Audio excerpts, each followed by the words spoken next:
Ganz herzlich willkommen. Mein Name ist Luca Giraud. Ich bin Standortleiter hier in der Silvan Church. Es ist unser Anliegen als ganze Kirche, dass du durch diese Message Gott tiefer kennenlernen und ihm begegnen kannst. Herzlich willkommen.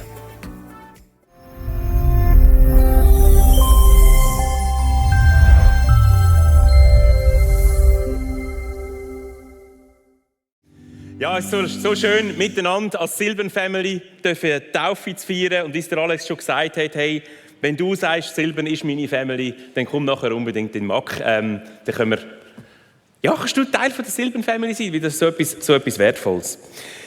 Wir haben heute Morgen ein ganz spannendes Thema, nämlich die Frage, warum Jesus wirklich Gott ist.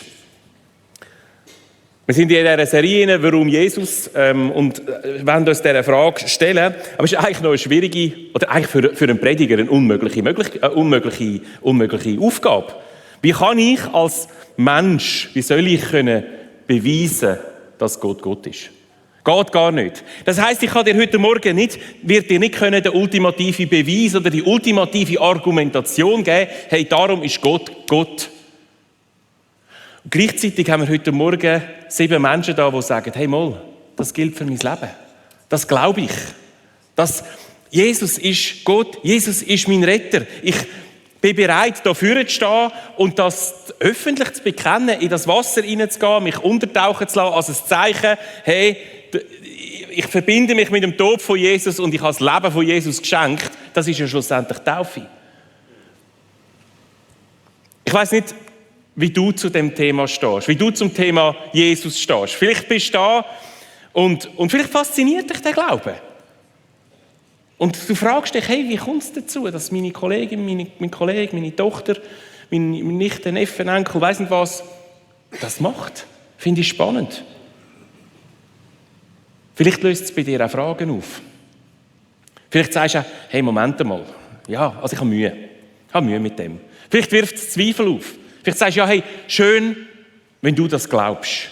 Man muss ja irgendetwas glauben und ich bin froh, hast du das gefunden, aber für mich ist das nichts.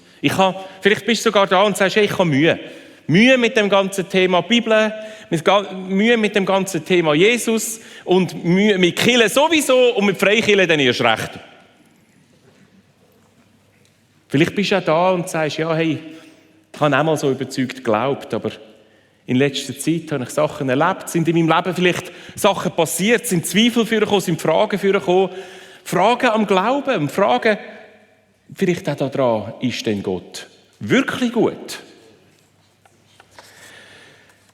Wir leben in einer Zeit von extrem vielen Optionen, extrem vielen Möglichkeiten. Und es ist ja eigentlich schön, wir leben in einer Zeit, wo man sich wo sehr wenig Sachen einfach nur noch vorgegeben sind, sondern wo man sich auch selber Fragen stellt und selber kann entscheiden kann. Bis so weit, dass viele Menschen von diesen vielen Optionen vielleicht sogar überfordert sind. Aber wir leben in so einer Zeit von der Optionsvielfalt und die zieht sich in alles hinein in unserem Leben. Und natürlich auch ins ganze Thema vom Glauben. Und mit dem sind aber auch sehr, sehr viele Fragen da, die unbeantwortet sind. Und wir können darum auch sagen, wir leben in einer Zeit vom Zweifel. Und ich möchte aus dieser Zeit vom Zweifel heraus mal an die Frage herangehen, warum Jesus wirklich Gott ist. Wie kann man zu so einer Aussage kommen? Und ich möchte euch gerne einen Bibelvers vorlesen, der eben für die heutige Zeit, glaube ich, hochaktuell ist. Das ist nämlich Lukas 7, Verse 18 bis 23.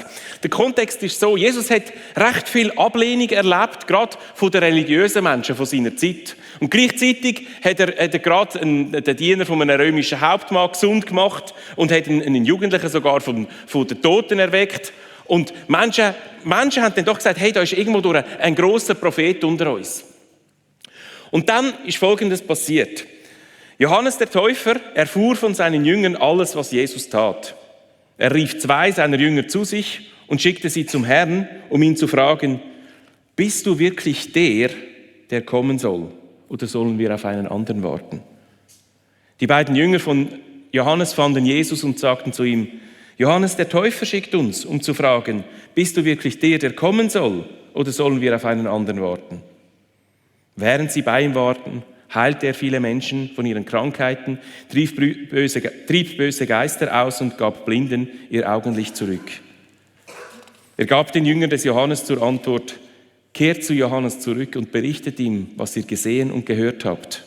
Blinde sehen, Gelähmte gehen, Aussätzige werden geheilt, Taube hören, Tote werden auferweckt und den Armen wird die gute Botschaft verkündet.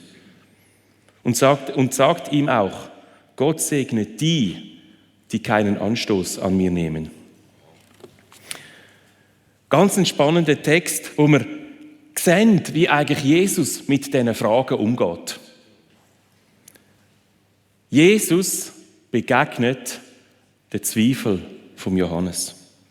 Das ist das Erste, was wir eigentlich in diesem Text sehen. Und ich glaube, das ist etwas auch für uns. Ich glaube, es ist so oft, dass vielleicht auch unter Christen das Thema Zweifel also irgendwo durch als schwieriges Thema dasteht oder Zweifel fast unterdrückt sind. Ja, du zweifelst, dass Gott gut ist. Du zweifelst, dass die Bibel wahr ist. Hör auf so. Weißt, das tut dir nicht gut. Aber ich meine, schauen wir mal die Geschichte an. Schauen wir mal, wer da Zweifel hat. Das ist der Johannes der Täufer. Johannes der Täufer ist einer, Jesus nennt ihn den grössten Prophet. Er ist der gewesen, wo Jesus angekündigt hat. Er ist der gewesen, der eine riesige Volksbewegung ausgelöst hat. Alle, die im Johannes zugelassen haben, haben gespürt, wenn Gott durch eine Person so durch uns redet, dann müssen wir umkehren, müssen wir unsere Sünden bekennen. Und sie haben sich dann, das ist ja dann die Johannestaufe, das ist eine Umkehrtaufe gewesen. Sie haben sich taufen lassen als Zeichen von dem, hey, ich will umkehren, ich will das Leben leben, wo Gott gefällt.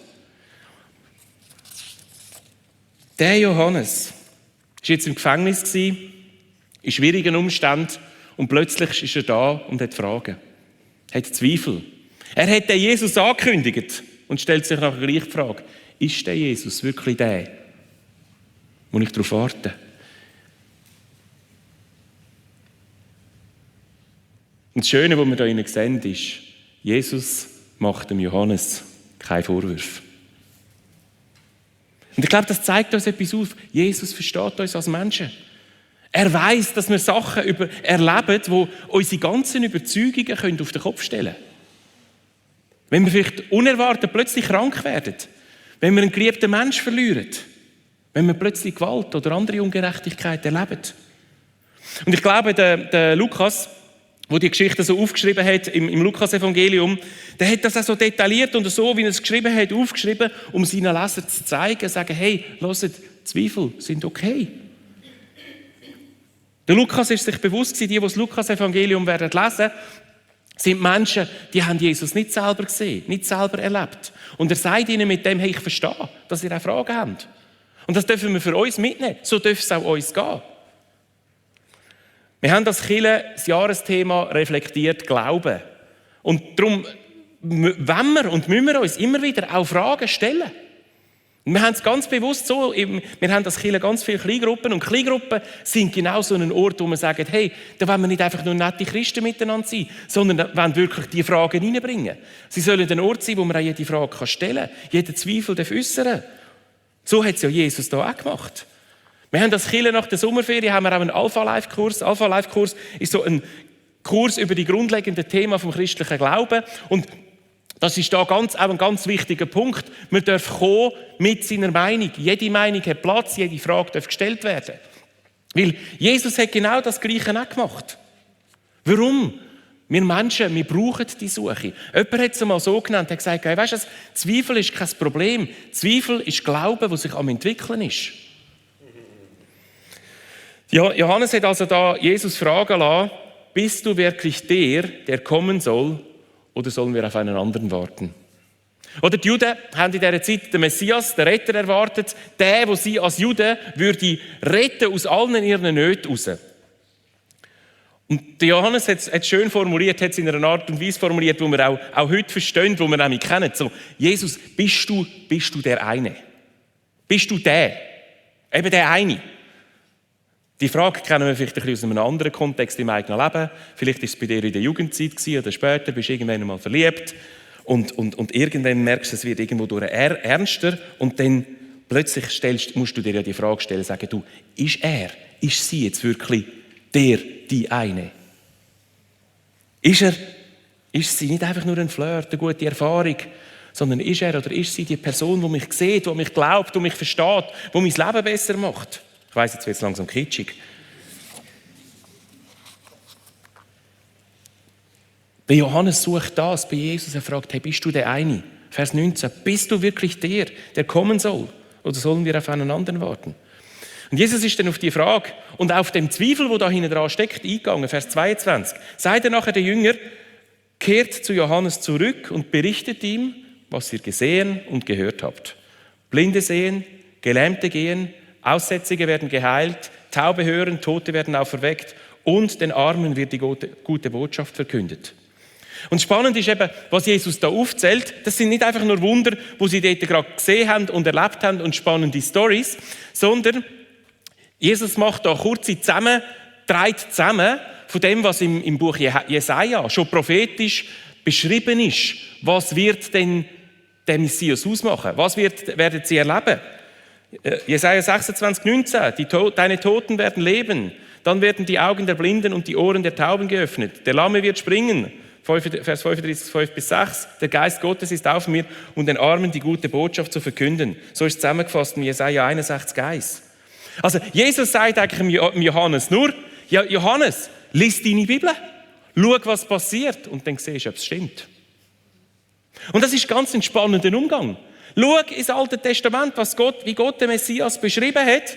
Lass dir erzählen, was ich tue und du wirst wissen, dass ich der Messias bin. Und ich glaube, so gilt es auch heute für dich, für mich. Wenn wir Fragen haben, wenn wir Zweifel haben. Vielleicht bist du das allererste Mal in so einer Kirche und fragst, hey, was geht da ab?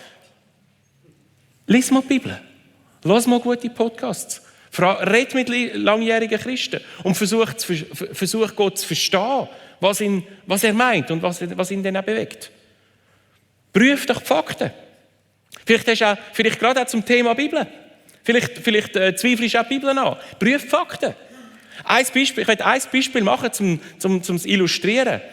Bis 1948 ist die älteste Handschrift vom Jesaja-Buch aus dem Jahr ungefähr 1000 nach Christus gekommen. Und dann ist 1948 in Qumran ist die Abschrift von einem Jesaja-Buch gefunden worden, wo 125 vor Christus gestammt ist. Eine riesen Entdeckung, weil über 1000 Jahre früher. Und das Faszinierende ist daran, fast aufs Wort gleich. Es hat manchmal so kleine Abweichungen in irgendwelchen Artikeln und Zeug und Sachen. Nichts Essentielles. Ein riesen Hinweis auf das, hey wow, wie die Bibel vertrauenswürdig ist. Und was ja noch spannend ist in dem Jesaja, wo wir vorher geschaut haben, der Jesaja, wo prophetisch auf den Messias, auf Jesus hinschaut. Und lange hat man ja gesagt, ja du, also ist nicht so schwierig, die haben das ganz einfach gemacht.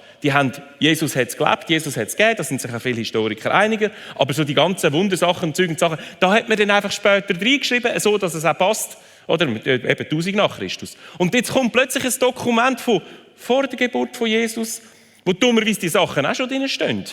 Und das ist dann doch ein bisschen schwieriger, ein Dokument auf 1000 Jahre zurückzufälschen. Das ist ein bisschen schwer. Prüf Fakten. Studier die Bibel. Such Antworten. Gang dem wirklich nach.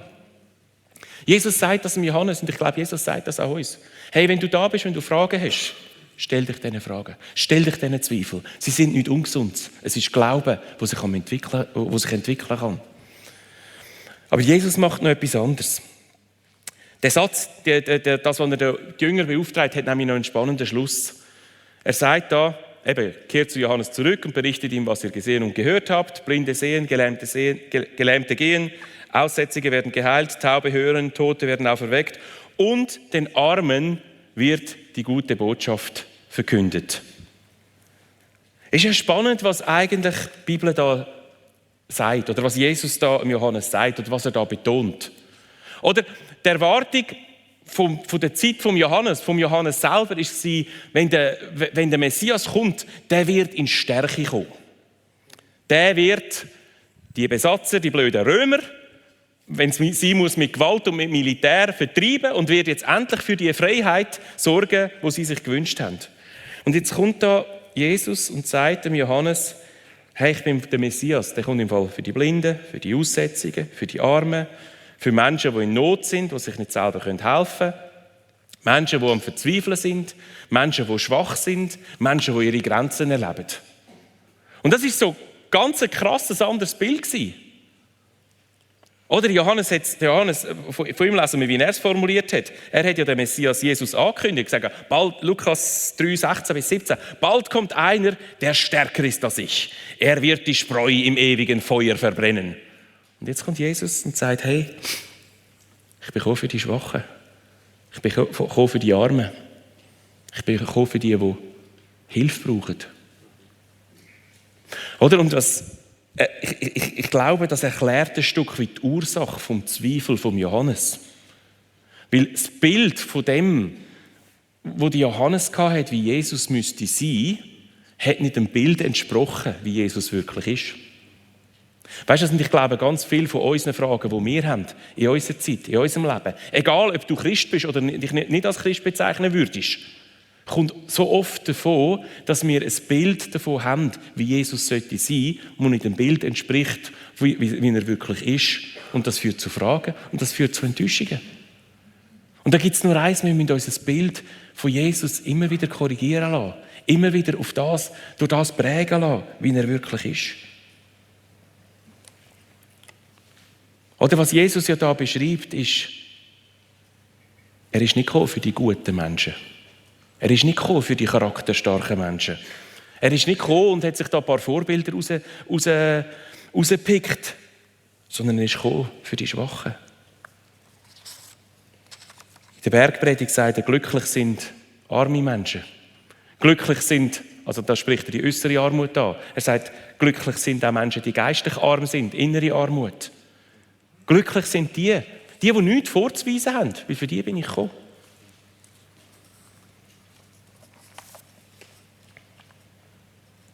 Oder wir haben so schnell das Gefühl, dass Jesus primär gekommen ist, um uns zu sagen, wie wir leben sollen. Dass wir gute Menschen sein sollen, dass wir unsere Nächsten lieben sollen wie uns selber, dass wir die Welt zu einem besseren Ort machen sollen, dass wir die Schwachen schützen sollen, Gerechtigkeit schaffen. Und das sind ja Sachen, die hat Jesus sogar gesagt. Aber das ist nicht der Kern. Er ist gekommen für die Schwachen. Er ist gekommen für die Armen. Jesus ist gekommen für Menschen, die erkennen, dass sie nichts vorzuweisen haben. Und das ist eigentlich noch eine harte Aussage. Weil, weißt du, es fordert mich selber raus, weil in uns Menschen steckt, glaube ich, etwas anderes. Wir haben eher so das Waagdenken, wo wir auf die eine Seite wissen, dass wir in ganz vielen Situationen in unserem Leben nicht so gehandelt haben oder handeln, wie es richtig ist. Wir haben Menschen nicht nach ihrer Würde behandelt, wir haben vielleicht sogar betrogen, wir haben ausgegrenzt, wir haben bloßgestellt, wir haben ausgelacht, ausgenützt. Und die Seite der Waage, die sehen wir und die drückt irgendwo durch auch. Und wir sind uns sehr bewusst, wir haben auch die andere Seite. Da gibt es auch Momente, da bin ich ein guter Mensch gewesen, da habe ich geholfen, da bin ich grosszügig gewesen, da habe ich unterstützt. Und haben dann das Gefühl, ja, okay, es gibt so ein paar Sachen, die muss Gott mir vergeben. Aber es gibt ja auch die paar Sachen, die für mich reden. Und eigentlich könnte er mich so, das ist ja ungefähr im Gleichgewicht, so könnte er mich ja eigentlich auch annehmen und segnen und so. Aber Jesus denkt da total anders. Römer 3,12 fasst Paulus zusammen. Da ist nicht einer, der Gutes tut. Auch nicht einer. Oder Jesaja 64,5 beschreibt so, selbst unsere allerbesten Taten sind wie ein schmutziges Kleid. Oder was wir da mit dem Waagding beschreiben, ist ein netter Christ, ist ein netter Mensch. Ein Mensch, der sich Mühe gibt. Und das ist ja gar nichts Schlechtes. Aber weißt du, das hat eigentlich nichts mit wirklich Christsein zu tun. Es gibt natürlich Christen, die nett sind. Und ich hoffe, sehr viele Christen sind nett. Und das soll auch so sein. Aber weißt du, es gibt auch ganz viele nette Menschen, die sind nicht Christ. Und sind trotzdem nette Menschen. Und manchmal sogar noch netter. Hat also offensichtlich nichts mit Christsein zu tun. Christsein ist etwas anderes. Christsein ist zu sagen, hey, weißt du was, ich versuche zwar nett zu sein, aber bei allem Versuchen nett zu sein, bei allem Versuchen, da irgendwie auf die Waagschale etwas zu tun, der andere Mist ist auch noch da. Ich habe schlussendlich in dem Fall nichts vor Gott vorzubringen.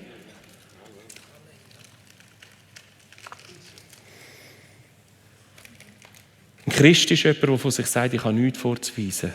Ich habe viel Böses da und das Gute, das ich da habe, wenn ich es genauer anschaue, habe ich sehr oft sogar auch noch aus negativen Motiv gemacht.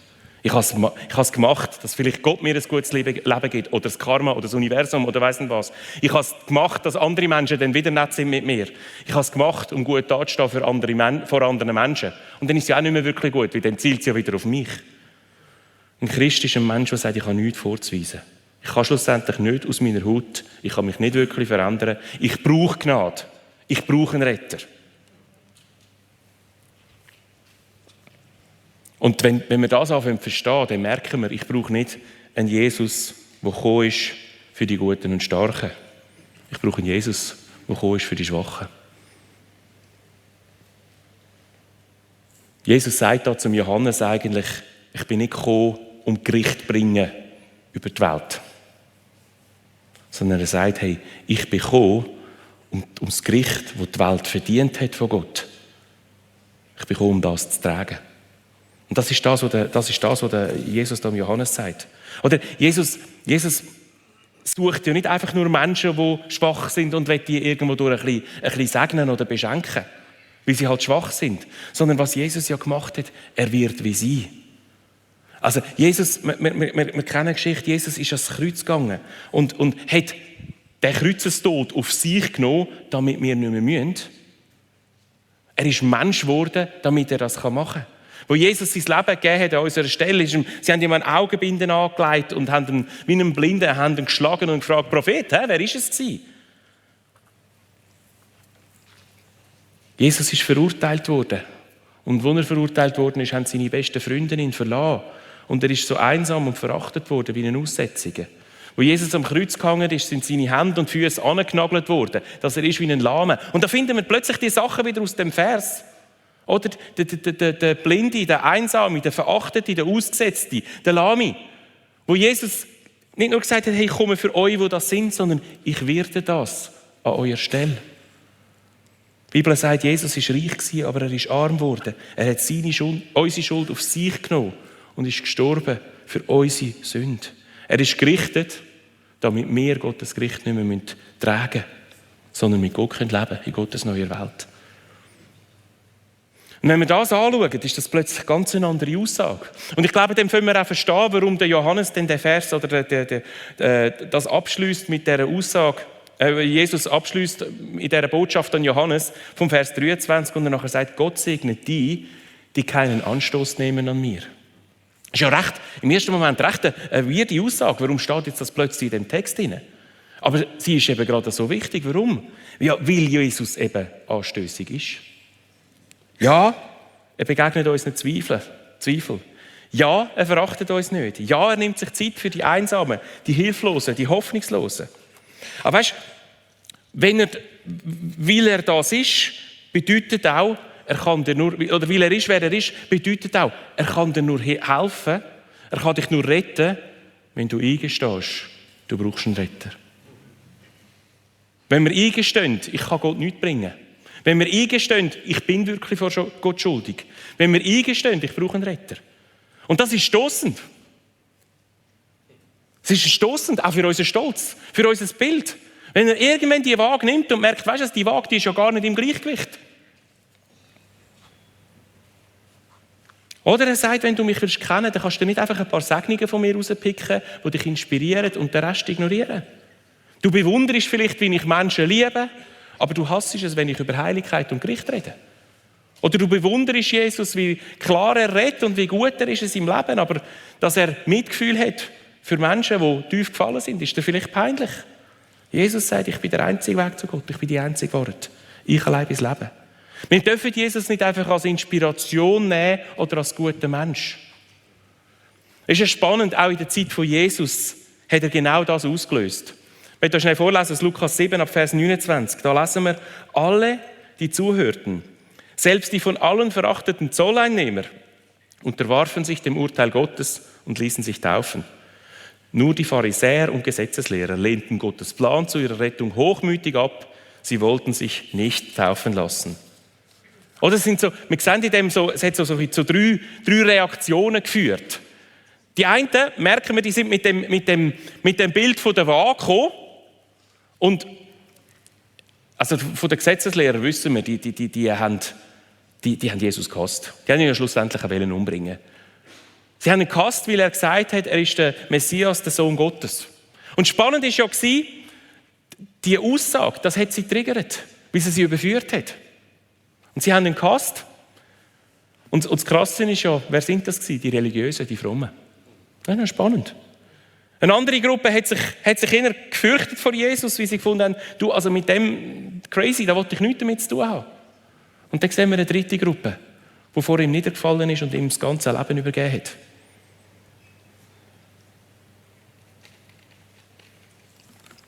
Die Frage geht aber auch in unser Leben hinein.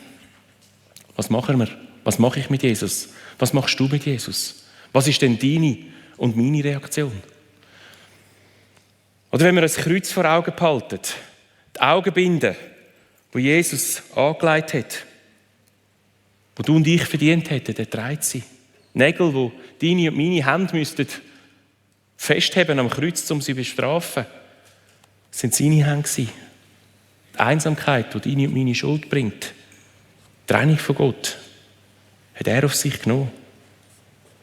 Und wenn wir plötzlich herausgefordert sind, uns die Frage stellen, wie gehe ich denn mit dem um?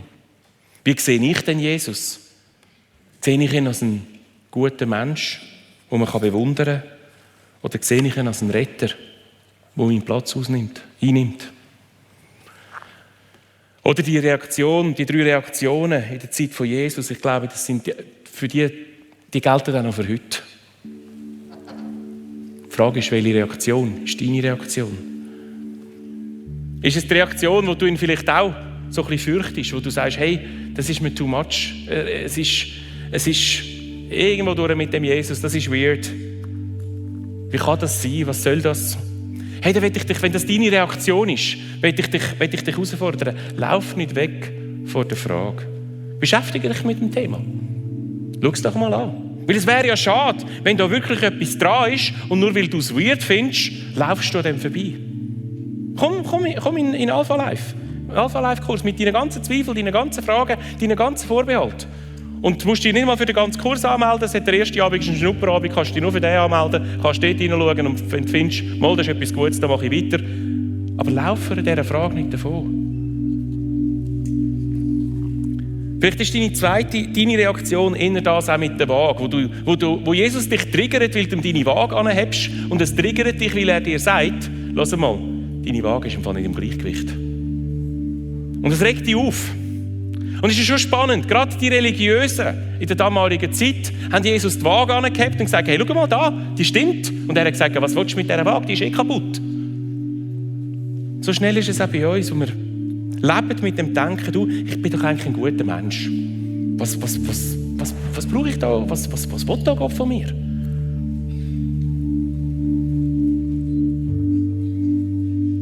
Vielleicht auch, wenn du seit Jahren mit Jesus unterwegs bist, stell dir mal die Frage, lebst du immer noch aus dem Verständnis von dieser Gnade heraus, dass du Gott nichts zu bringen hast und er dich trotzdem liebt und trotzdem beschenkt und nur so liebt und beschenkt? Vielleicht hast du gemerkt, auch wenn du schon lange mit Jesus unterwegs bist, in deinem Leben hat er so eine Waage wieder auf den Platz bekommen. Dann möchte ich dich heute Morgen herausfordern, die Waage zu nehmen, in die Ecke zu stellen und zurückzukommen zum Kreuz. Zurückzukommen zu dieser vielleicht dritten Reaktion, die wir sehen in dem Vers. Das Niederfallen vor Jesus und sagen, Jesus, du bist der Retter. Du bist der eine. Ich will dich als Retter von meinem Leben. Du sollst sagen, wie es läuft. So wie es die Menschen, die sich heute Morgen taufen lassen, auch machen. Sagen, ja, auf ihrem T-Shirt steht, ich habe mich entschieden. Ich habe mich entschieden für ein Leben mit Jesus. Ein Leben, wo Jesus, der Retter und der eine, darf sein. Und ich möchte gerne zum Abschluss von dieser Predigt beten. Und ich möchte dich einladen, in diesem Moment, im Gebet, dir kurz Zeit zu nehmen und dir deine Reaktion auf die Botschaft, auf Jesus bewusst zu machen. Egal, ob du schon lange mit Jesus unterwegs bist oder ganz frisch. Was ist deine Reaktion? Und vielleicht ist der Tag, wo du zum allerersten Mal ein Gebet sprichst, das du ernst meinst.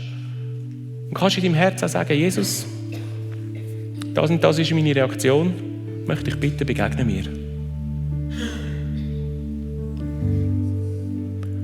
Lieber Vater im Himmel, ich möchte dir von ganzem Herzen Danke sagen für deine Güte und für deine Liebe. Und dass du uns wirklich so kennst, wie wir sind als Menschen. Dass wir Mensch sein vor dir und alle unsere Fragen, alles unser Unklare dir dürfen bringen und geben. Jesus, ich danke dir, dass du eben nicht gekommen bist für die irgendwo durch etwas leisten können oder alles im Griff haben oder alles wissen, sondern dass du gekommen bist für die Schwachen, für die Rettung brauchen. Und Jesus, ich danke dir, dass ich eingestehe, dass ich so ein Mensch bin, der Rettung braucht. Dass ich eingestehe, dass ich ein Mensch bin, der von mir aus keine Punkte sammeln kann bei dir im Himmel. Aber es auch gar nicht muss. Jesus, darum bist du gekommen. Deine Liebe treibt dich, uns zu vergeben, uns anzunehmen. Du machst uns zu deinen Kindern, zu deinen Söhnen und Töchtern, nicht wegen unserer Leistung, sondern wegen dem, wer du bist. Und Jesus, ich möchte dich bitten, für jeden Einzelnen, der heute Morgen da ist oder die Message online hört, möchte ich dich bitten, dass du in unser Leben hineinredest und uns vielleicht auch überführst, was unsere Reaktion denn ist. Und hineinführst, dass wir vor dir dürfen, dass wir verstehen, wir dürfen vor dir hinfallen und uns beschenken lassen vor dir. Ich danke dir von ganzem Herzen. Danke, dass ich auch schon jetzt alle die speziell sagen, die sich taufen lassen. Und ich darf bitten, dass die Botschaft von dir wirklich in ihrem Leben noch viel mehr Fahrt aufnimmt und ihr Leben von dieser Freude und von dieser Gegenwart von dir einfach auch strahlen und leuchten. Danke vielmals, Jesus. Amen. Amen. Danke vielmals, bist du heute dabei gewesen. Wir hoffen, dass die Message dir geholfen hat, Gott tiefer kennenzulernen und mit ihm vorwärts zu kommen.